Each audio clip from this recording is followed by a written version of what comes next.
Hip hop visuals have always been deeper than people think. Like, we talk about the rappers, but do we ever talk about like who does the art behind all of the visuals, like their merch, their album covers, their rollouts?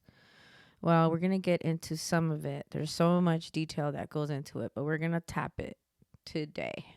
We got the Murakami graduation, we got the KAWS 808 cover, to the KAWS Clipse cover, to the Drake interesting cover, to the Kendrick amazing photography cover art, and a glimpse of what I do.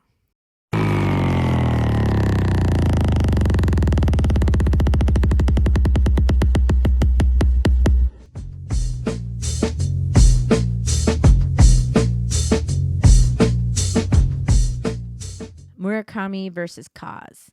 Hip hop art, how we got here, and where I fit in. Takashi Murakami fused anime, fine art, and Japanese otaku culture into this crazy, colorful, Superflat universe. Then Kanye links with him, and boom, hip hop suddenly looks like a museum piece. It's art direction that became mainstream rap aesthetic overnight.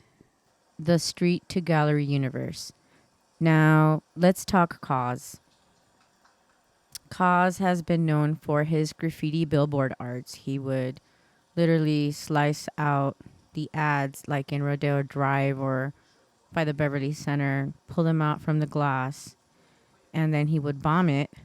In the 90s, bombing was like tagging or like recreating illegally over the advertisement, and he went over to like Calvin Klein. He would use like all of the high-end brands rather than just tagging regular walls. So Jacob the Jeweler, I don't know if you remember him from like MTV days. Like I would see Jacob the Jeweler all over MTV and stuff like that. That's as far as I know. But he introduced Pharrell and Nigo.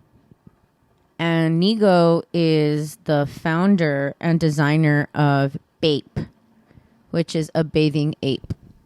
And look, Pharrell's catching heat right now for some of his recent political comments. People are online fighting back and forth about it. But here's the thing nobody really wants to talk about. The whole idea of vote for the most qualified person. That only works when everyone actually had the chance to become qualified. For communities like mine, the opportunity has not existed. I'm Guatemalan American. I've never seen people who look like me in high-level political seats or at the top of art institutions or running music companies, not because we're not talented, but because we were never even invited into the room. Pharrell isn't the villain here. The system is. And honestly, hip-hop visual culture shows the same thing. KAWS fought to be seen. Murakami fought to be taken seriously. Artists like me, we're still fighting for that first door to open. That's why I create. That's what I create. And that's why I'm not going to stop. I don't pick sides based on celebrity opinions. I pick sides based on who actually expands opportunity.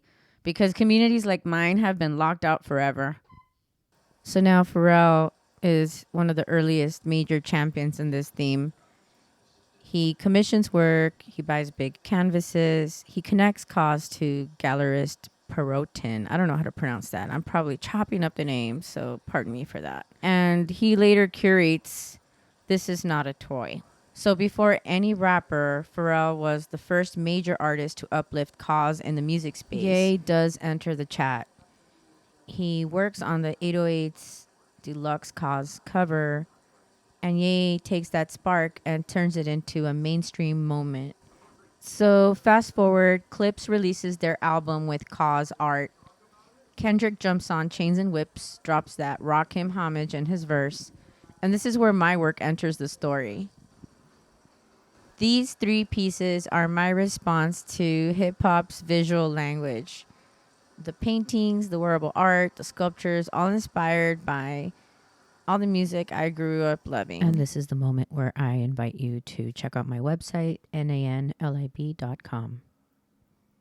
And thank you for watching, and please subscribe. So real quick, Kendrick's visuals to me look like fine art photography mixed with some cultural storytelling and design that carries a lot of weight because his art says something, it has intention, context, and a message.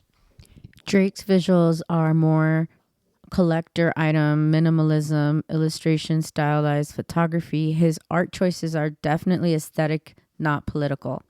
I do notice Kendrick uses fewer collaborators, so his universe is a lot more tight visually, while Drake uses many collaborators, so each era looks different on purpose.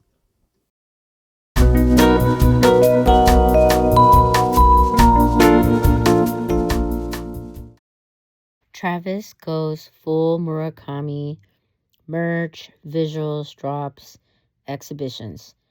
And now Ye is popping out at his shows in Tokyo. It's basically the Murakami hip-hop universe coming full circle. So I can clearly see here that the Murakami lane is more anime, color explosions, emotional worlds. Example, Ye's Graduation and Travis Scott Astro World merch. And KAWS lane is more street art, toys, pop culture mutation. Example, you got the Ye 808s Deluxe art. And then you have the Clipse till the casket drops and let God sort him out.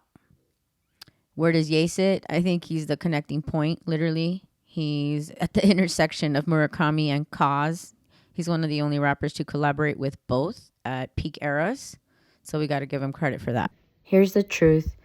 Every artist samples. Murakami has been sampling anime. KAWS has been sampling cartoons. Hip-hop has been sampling vinyl. And I've been sampling everyone that I've been influenced by, including my own art. I sample my own self.